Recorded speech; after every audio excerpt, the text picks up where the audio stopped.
سامعین و حاضرین، اب سبھی جانتے ہیں یہ سفر المظفر کا پیارا پیارا ماہ مقدس ہے۔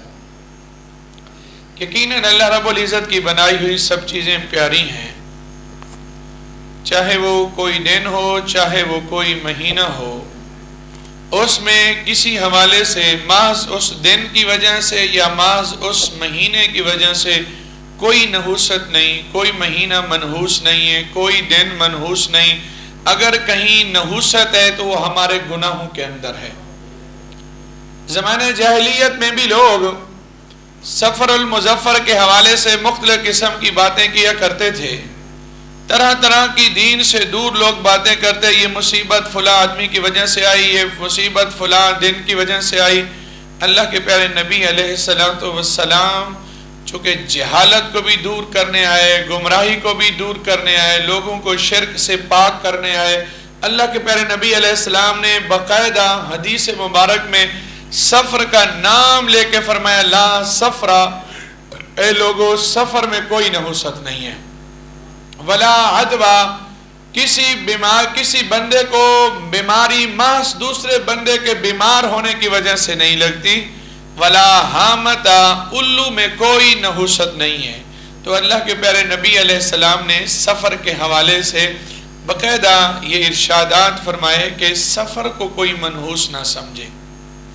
بسا اوقات ہم لوگ، کوئی بندہ فوت ہو گیا، کوئی حادثہ ہو گیا، ہم اپنے پاس سے ایک نتیجہ نکالا دیا، کسی چوک میں لگاتار لوگوں کے اس قانون کی پاسداری نہ کرنے کی وجہ سے، جلدی کی وجہ سے کچھ حادثات ہو جاتے ہیں، ہم اس چوک کو کہہ دیتے ہیں کہ یہ چوک ہی بڑا منحوس ہے، یا معاذ اللہ یہ تو ایک جگہ ہے، ہم تو اتنی حد تک پہنچ جاتے ہیں، کوئی بندہ ہمیں مل جائے، آگے ہمارا کام کسی وجہ سے نہ ہو، ہم اس بندے کو ہی نحوست قرار دیتے ہیں کہ یار فلاں بندہ مجھے ملا تھا، بس اس کی نحوست کی وجہ سے آج میرا کام نہیں ہوا۔ یہ ساری باتیں شریعت میں ان کی کوئی اصل نہیں ہے، خلاف شریعت ہیں، ہمیں ان تمام چیزوں سے دور رہنا چاہیے۔ ایسے ہی سفر المظفر کے حوالے سے بساؤ کا لوگ بیان کر رہے تھے، اتنی مصیبتیں اتری ہیں، اتنی بلائیں اترتی ہیں، فلاں ہوتا ہے، اور شاید سفر المظفر کے آخر میں کچھ لوگ کالے چنے تقسیم کر رہے ہوتے ہیں۔ دیکھیے صدقہ و خیرات کرنا کوئی بری چیز نہیں ہے، یقیناً صدقہ مصیبتوں کو دور کرتا ہے، لیکن اس وجہ سے اگر کوئی چنے تقسیم کرتا ہے کہ منحوس مہینہ جا رہا ہے یا اس مہینے منحوس میں مجھے کچھ نہیں ہوا، محض اس وجہ سے اگر کوئی کرتا ہے تو اس کا یہ کام بھی خلاف شریعت ہے۔ ویسے آپ صدقہ و خیرات کریں، ضرور کریں، یقیناً اس سے مصیبتیں دور ہوتی ہیں، اللہ راضی ہوتا ہے، اللہ کے بندوں کی خدمت کرنے سے رب اپنی برکتوں کا خاص نزول فرماتا ہے۔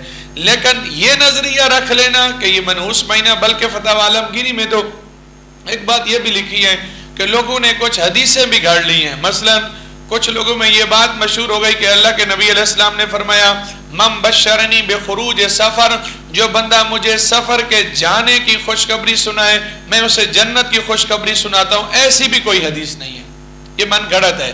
یہ ایسے ربیع الاول کا پیارا ماہ مقدس آ رہا ہے، اللہ تعالیٰ ہم سب کو بھرپور طریقے سے اس ماہ مقدس میں حضور کی آمد کا جشن منانے کی توفیق عطا فرمائے، لیکن بسا اوقات پوسٹ بہت زیادہ چلتی ہے کہ ربیع الاول شریف کا مہینہ فلاں دن کو ہے، فلاں دن کو ہے، حضور نے فرمایا جس نے پہلے مجھے خوشخبری سنائی اس پہ جنت واجب ہے، ایسی کوئی حدیث نہیں ہے۔ ہمیں ان جاہلانہ باتوں سے اور جاہلانہ رسم و رواجوں سے دور ہونا چاہیے۔ یہ سفر المظفر کا مہینہ عظمت والا ہے، اس مہینے کی نسبت اللہ کے پیارے ولیوں کے ساتھ ہے، اور جس کی نسبت اللہ کے ولیوں کے ساتھ ہو جاتی ہے یقیناً وہ چیز بھی اعلیٰ ہو جاتی ہے۔ اور یقیناً آپ سب جانتے ہیں اس ماہ مقدس میں ابھی کل سے آج سے پرسوں یہ 3 دن قبلہ حضور فیض عالم علی بن عثمان الحجویری المعروف داتا گنج بخش علیہ رحمہ آپ کا عرس مبارک شروع ہے۔ یقیناً ہم سب کے لیے یہ خوش قسمتی ہے کہ اللہ نے ہمیں لاہور کی ایسی جگہ میں رہنے کا شرف عطا فرمایا جس جگہ پہ داتا حضور جیسے اللہ کے ولی موجود ہیں۔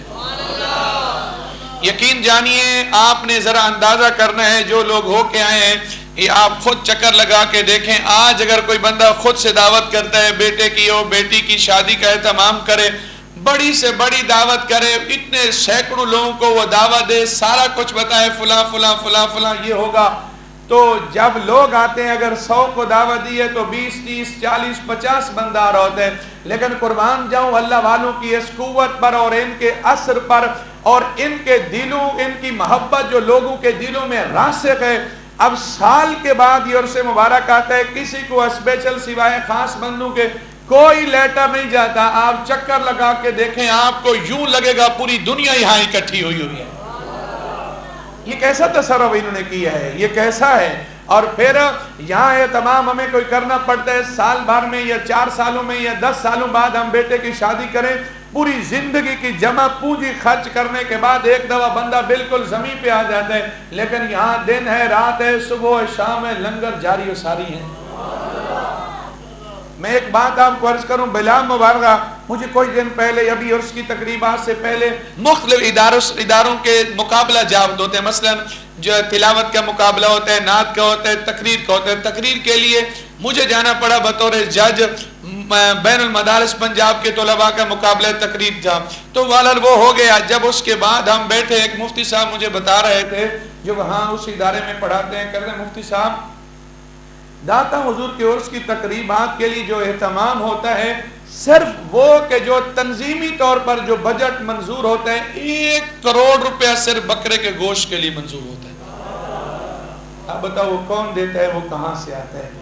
یہ تو وہ ہے، باقی اخراجات الگ ہیں۔ یہ وہ ہیں جو باقاعدہ ہیں، اور جو لوگ خود سے صبح شام کوئی دودھ تقسیم کر رہا ہے، کوئی کھانا تقسیم کر رہا ہے، دنیا کا جمع غفیر ہے۔ یہ کیا ہے؟ یہ وہ چیز ہے کہ انہوں نے اللہ کو راضی کرنے کے لیے اللہ کا ذکر کیا، فَاذْكُرُونِي أَذْكُرْكُمْ، جب تک یہ زندہ رہے انہوں نے اللہ کا ذکر کیا۔ پھر اللہ نے فرمایا میرا بھی وعدہ ہے جو میری رضا کے لیے میرا ذکر کرے وہ بظاہر دنیا سے چلا جائے، میں قیامت تک اس کے چرچے کو باقی رکھوں گا۔ اگر میں آج شجرہ نسب اٹھا کے دیکھیں داتا حضور کا کون سا یہاں خاندان بستا تھا، کون سی اتنی ان کی برادری تھی، یا کون سا وہ بظاہر دنیاوی عہدے کے اوپر فائز تھے، یا کون سے دنیاوی اعتبار سے وہ بادشاہ وزیر اعظم یا گزرے ہیں، نہ ایسا نہیں ہے۔ انہوں نے اللہ کے راضی کرنے کے لیے ایک ٹبے پہ جو ڈیرا لگایا ہے نا، پھر اللہ نے اس ٹبے کو پورا شہر بنا دیا ہے۔ یہ ہے وہ اللہ والوں کی شان، یہ ہے اللہ والوں کو یقین جانیے۔ جو لوگ اللہ کا ذکر کرتے ہیں محض اللہ کی رضا کے لیے، ان لوگوں کے بارے میں قرآن کیا کہتا ہے ذرا سنیے۔ قرآن مجید کے 7ویں پارے کی یہ کہتے ہیں، اس کے علاوہ پاروں میں بھی آیت موجود ہے۔ صحابہ کرام علیہم الرضوان جب ایمان لائے، اللہ کے نبی علیہ السلام کے قدموں پہ کلمہ پڑھ کے مسلمان ہو گئے، حضور کے غلام بن گئے، تو یقیناً ابتدائی اسلام یہی ہے کہ مسلمان دنیاوی اعتبار سے ذرا کمزور تھے۔ اب جب یہ صحابہ حضور کی خدمت میں بیٹھتے تھے لیکن دنیاوی اعتبار سے یہ کمزور تھے، دینی اعتبار سے یہ کمزور نہیں تھے۔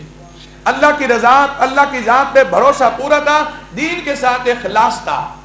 تو پھر ابو جہل اور ابو لہب اور کفار یہ کہنے لگے ہم تو آپ کے پاس تب بیٹھیں گے جب آپ ان کو الگ کریں، یہ تو غریب لوگ ہیں، ہم تو ان کے پاس ساتھ بیٹھنا پسند نہیں کرتے، ان کو اپنے سے دور کرو پھر ہم آپ کے پاس آئیں گے۔ تو بس اتنی سی بات ہوئی، اللہ نے قرآن کی آیت اتار دی، فرمایا وَاصْبِرْ نَفْسَكَ مَعَ الَّذِينَ يَدْعُونَ رَبَّهُمْ بِالْغَدَاةِ وَالْعَشِيِّ يُرِيدُونَ وَجْهَهُ وَلَا تَعْدُ عَيْنَاكَ عَنْهُمْ۔ فرمایا پیارے حبیب صلی اللہ علیہ وسلم یہ کافر دنیا دار آپ کے پاس آئیں یا نہ آئیں، کلمہ پڑھے یا نہ پڑھے، مسلمان ہوں یا نہ ہوں، ایک الگ مسئلہ ہے۔ یہ جو میرے بندے ہیں انہوں نے میرے لیے میرا ذکر کیا ہے، آپ نے ان کو اپنے پاس سے بالکل دور نہیں کرنا۔ اللہ اکبر یا رسول اللہ۔ فرمایا کوئی آئے یا نہ آئے، فرمایا یہ میری رضا کے لیے صبح شام میرا ذکر کرتے ہیں، فرمایا وَاصْبِرْ نَفْسَكَ، ان کو اپنے پاس بس ملا کے ہی رکھیے۔ اللہ کو اپنے بندے کتنے پیارے ہیں۔ اور اگلا جملہ سنیے، فرمایا وَلَا تَعْدُ عَيْنَاكَ عَنْهُمْ، فرمایا دور کرنا تو دور کی بات ہے، آپ اپنی نگاہ مبارک کو بھی ان سے نہ پھیریں۔ اللہ کو یہ ادائیں اتنی پسند ہیں، یہ اللہ والے، یہی وجہ اللہ قرآن میں فرماتے ہیں خبردار ان اولیاء اللہ، جو میرے بندے ہیں، جو میرے دوست ہیں، جو اللہ کے ولی ہیں، لا خوف علیہم ولا هم یحزنون، انہیں کسی اعتبار سے کوئی پریشانی نہیں ہے، نہ دنیاوی خوف ہے نہ آخرت کا غم ہے۔ یہی وجہ ہے کہ عبداللہ بن عمر رضی اللہ تعالیٰ عنہ مرفوعاً حدیث مبارک بیان کرتے فرمایا جب قیامت کا دن ہوگا ایک ایسی قوم ہوگی فرمایا تجعل لہم من نور، فرمایا ان کے لیے نور کے ممبر لگائے جائیں گے، مشک و عنبر کے ٹیلے ہوں گے، ان کے اوپر نور کے ممبر لگائے ہوں گے، یہ بندے نور کے ممبروں پہ جلوہ گر ہوں گے۔ اور فرمایا تنیر وجوہہم فی عرصۃ یوم القیامہ، فرمایا جب قیامت کا دن ہوگا سورج کی روشنی تو نہیں ہوگی لیکن ان لوگوں کے چہرے نور کی وجہ سے چمک رہے ہوں گے۔ تو وہ کون سے لوگ ہوں گے جو قیامت کے دن ان کو یہ اعزاز مل رہا ہے؟ اللہ کے پیارے نبی علیہ السلام نے فرمایا ان اولیاءہم قوم یتحابون فی اللہ، فرمایا وہ اللہ رب العزت کے پیارے بندے جو اللہ کی مخلوق سے اللہ کی رضا کے لیے محبت کرتے ہوں گے، کل قیامت کے دن اللہ انہیں یہ شان عطا فرمائے گا۔ جو بھی اللہ کا ولی گزرے یا جو ولی اللہ رہتے ہیں، آپ کسی کے پاس چلے جائیں، شرط یہ ہے کہ وہ اللہ والا ہو، اس کے پاس امیر و غریب کا کوئی فرق نہیں ہے۔ انہوں نے غریبوں کو بھی سینے سے لگایا اور امیروں کو بھی راہ ہدایت پہ بولے آئے۔ فرمایا جو اللہ کی رضا کے لیے اللہ کے بندوں سے پیار کرتے ہیں، فرمایا دنیا میں بھی ان کی شان ہوتی ہے، آخرت میں بھی ان کی عزت ہوگی۔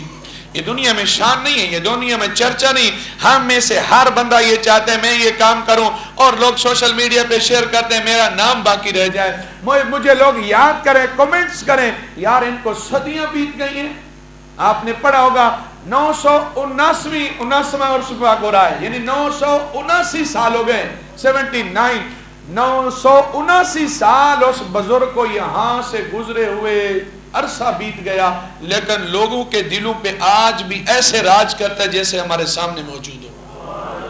یہ تھوڑی عزت ہے، یہ بڑے بڑے بادشاہ آئے، نام لینے والا کوئی نہیں، ان کی نسلوں کو کوئی نہیں جانتا، ان کی قبروں کا کوئی پتہ نہیں ہے، لیکن یہ کیسے اللہ سے پیار کرتے تھے، اور یقیناً اللہ کا وعدہ سچا ہوتا ہے۔ اللہ فرماتا ہے پھر جو میرے سے پیار کرتا ہے، جو میرا ذکر کرتا ہے، فرمایا پھر میں اس کا ذکر مٹنے نہیں دوں گا۔ اور ہم سب کے لیے یہ باعث عمل بھی ہے اور ویسے نصیحت بھی ہے کہ اگر ہم بھی اللہ کا ذکر کریں، ہم بھی اللہ سے پیار کریں، تو یقین جانیے ہماری قبر بھی زندہ ہو جائے۔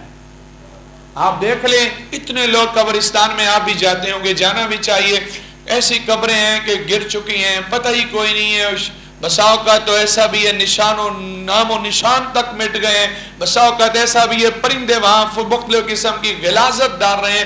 کیسے ہیں یہ اللہ والے؟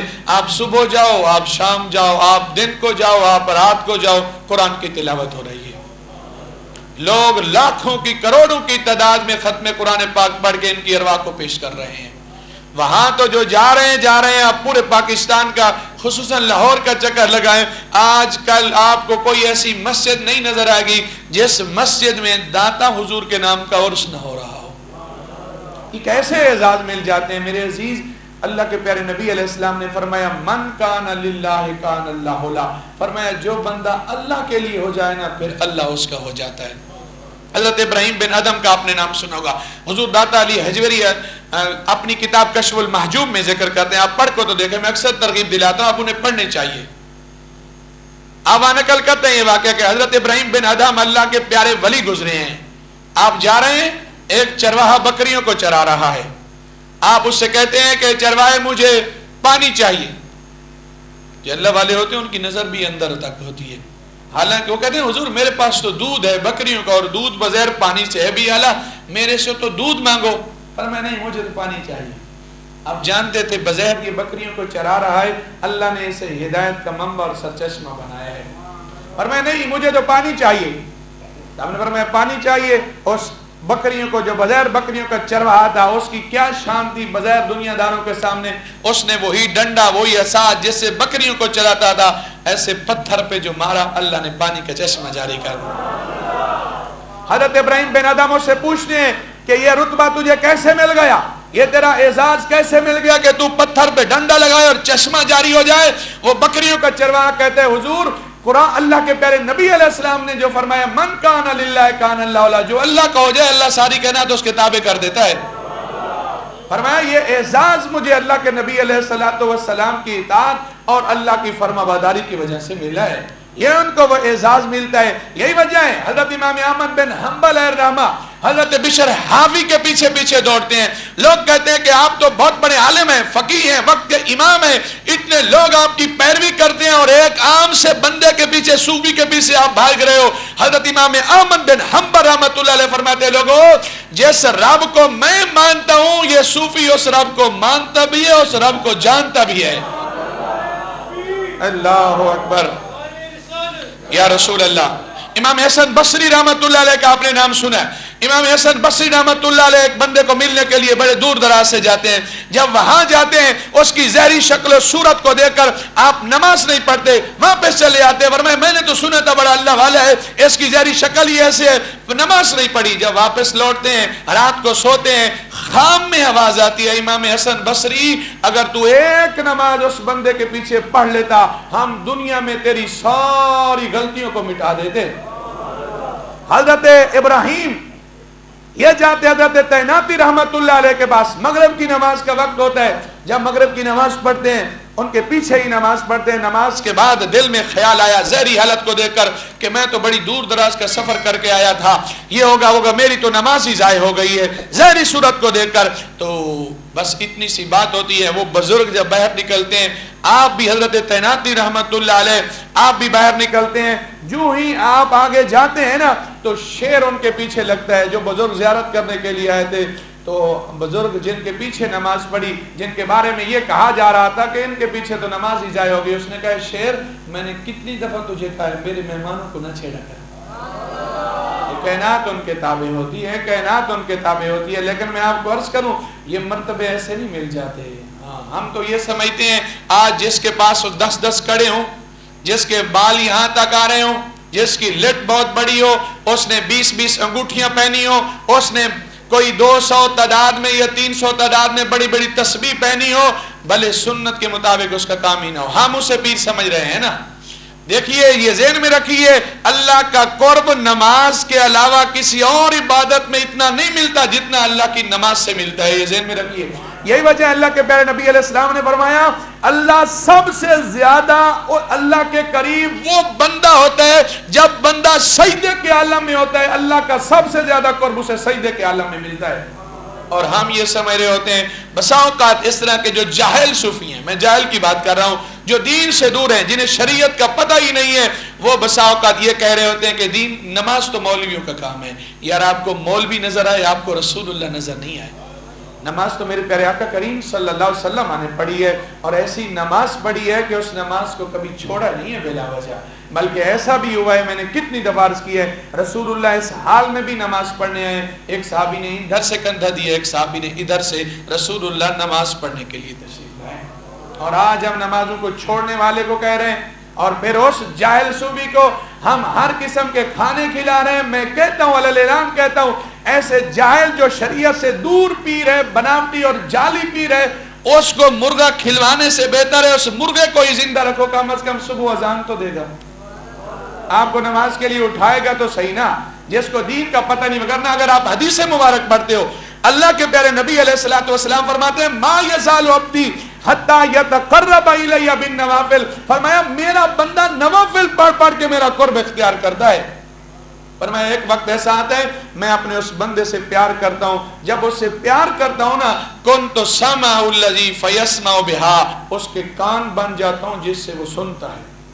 کنت بصرہ الذی فیبصر بها, اس کی آنکھیں بن جاتا ہوں جیسے وہ دیکھتا ہے. کنت یدہ الذی فیبطش بها, فرمایا اس کے ہاتھوں کی قوت میری قوت ہو جاتی ہے. کنت رجلہ الذی فیمشی بها, اس کے پاؤں کی قوت میری طرف سے قوت ہو جاتی ہے, اور اس طریقے سے ہو جاتی ہے. پھر اس کے لیے قرب بہت دور نہیں رہتا.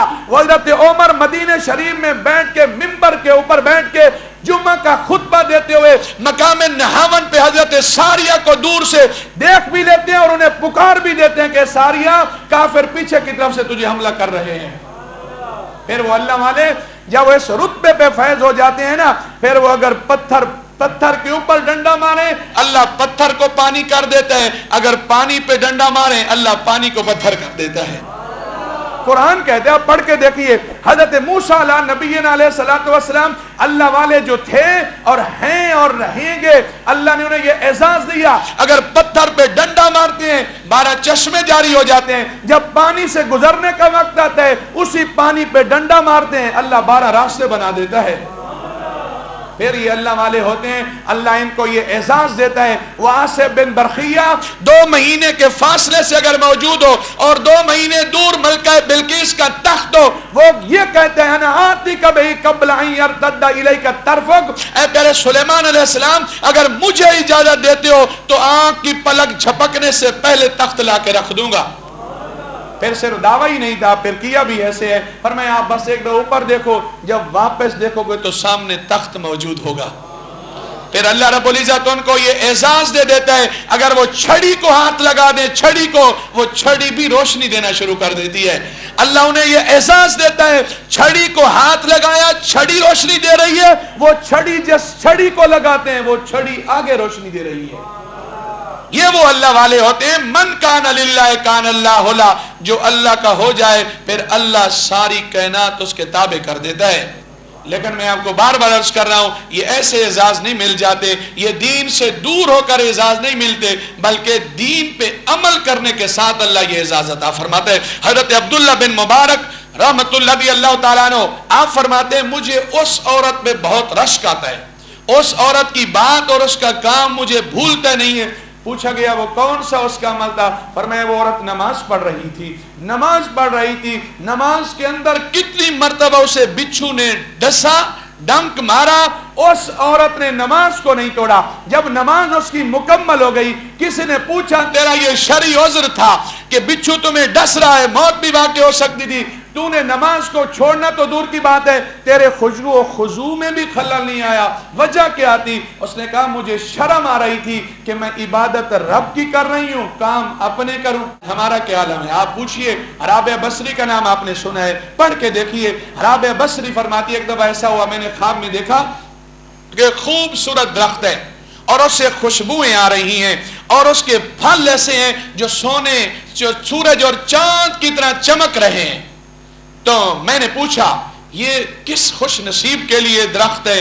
تو آواز آئی کہ رابعہ بصری یہ درخت تیرے لیے ہی ہے, اور سن بھی لے, یہ تجھے یہ درخت اس لیے دکھایا جا رہا ہے, سن اللہ نے یہ جو اعزاز دکھایا تیرے تہجد پڑھنے کی وجہ سے دکھایا ہے.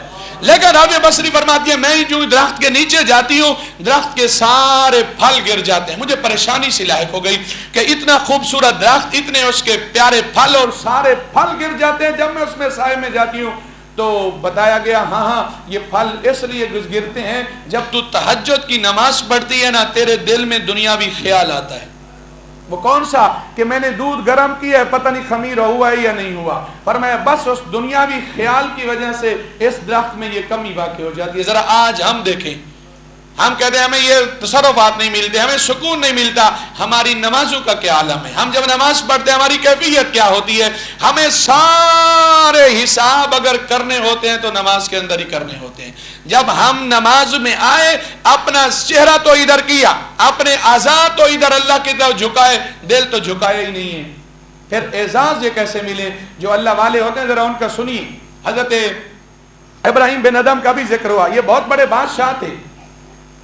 رات کا وقت ہے, سو رہے ہیں, تو رات کے وقت میں دیکھا کہ آواز سنی کہ جیسے میرے گھر کی چھت میں کوئی چل رہا ہے. تو پوچھا اس وقت میرے گھر کی چھت پہ کون ہے؟ بغیر اجازت کے آ گیا. اس بندے نے کہا, یا جو صاحب تھے انہوں نے کہا کہ بھائی میرا اونٹ گم گیا ہے, میں اس کو تلاش کر رہا ہوں. ذرا توجہ سنیے, میرا اونٹ گم گیا ہے, میں اس کو تلاش کرنے کے لیے. کہنے لگے بھائی یہاں اونٹ کہاں سے آ گیا؟ میرے گھر میں تیرا اونٹ اور بھی چھت پہ چلا گیا اور تو رات کے اس وقت میں اونٹ کی تلاش کر رہا ہے. تو پھر آواز آئی جس طرح اونٹ تیرے گھر میں نہیں ملتا, نہیں آ سکتا, ایسے ہی بادشاہانہ بستر پہ سو کے اللہ بھی نہیں ملتا. فرمایا پھر جانا پڑے گا. پھر بس وہی ایک جملہ تھا جو دنیا بدل گئی. چلے گئے, دنیا چھوڑ دی. پھر ایک وقت ایسا بھی ہے, دریا کے کنارے پہ بیٹھے ہیں, اپنی گدڑی کو سوئی سے سی رہے ہیں.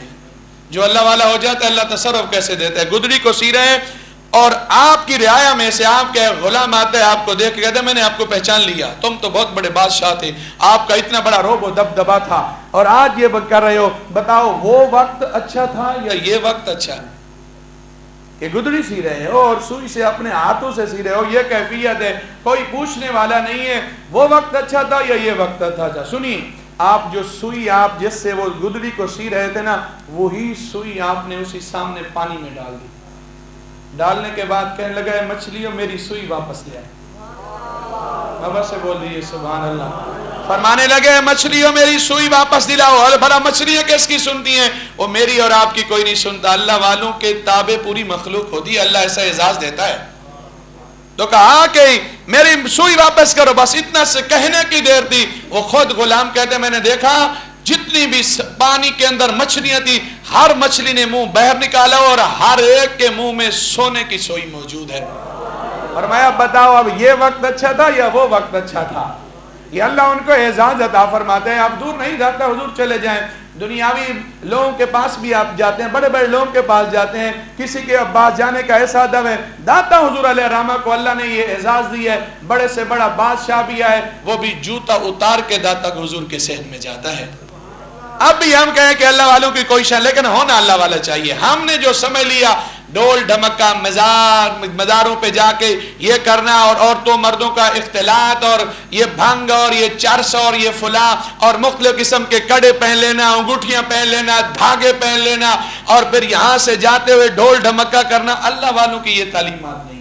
آپ کشف المحجوب کو اٹھا کے دیکھیں، داتا حضور علیہ الرحمہ نے خوف خدا پہ اور جو بزرگان دین کے جتنے بھی واقعات نکل کی ہیں، آپ کو کوئی ایسا واقعہ نہیں ملے گا۔ ان کی تعلیمات یہ ہے کہ لوگوں اللہ کو راضی کرو، رب راضی ہو گیا تو سمجھ لو ساری مخلوق آپ کے تابع ہو جائے گی۔ اگر اللہ سے تم دور ہو سکتے ہو، دور ہو گئے تو پھر کوئی تمہیں قریب لانے والا نہیں۔ قرآن کی آیت ان ھذا صراطی مستقیما فاتبعوہ، اے لوگوں یہ سیدھا راستہ ہے، جو اس میں چلا تو سمجھو وہ کام ہو گیا۔ داتا حضور علیہ کشف المحجوب میں لکھتے ہیں المتعبد بلا فکر کالحمار فی الطاحونہ، فرمایا جو بندہ دین سے دور، فکر نہیں سمجھتا، علم نہیں سیکھتا اور اپنے آپ کو سمجھتا ہے میں صوفی ہوں، میں فلاں ہوں، فرمایا وہ اس چکی اور اس گدھے کی طرح ہے جو چکی کے ارد گرد چکر تو لگا رہا ہے، اس کو اپنا کوئی فائدہ نہیں ہو رہا۔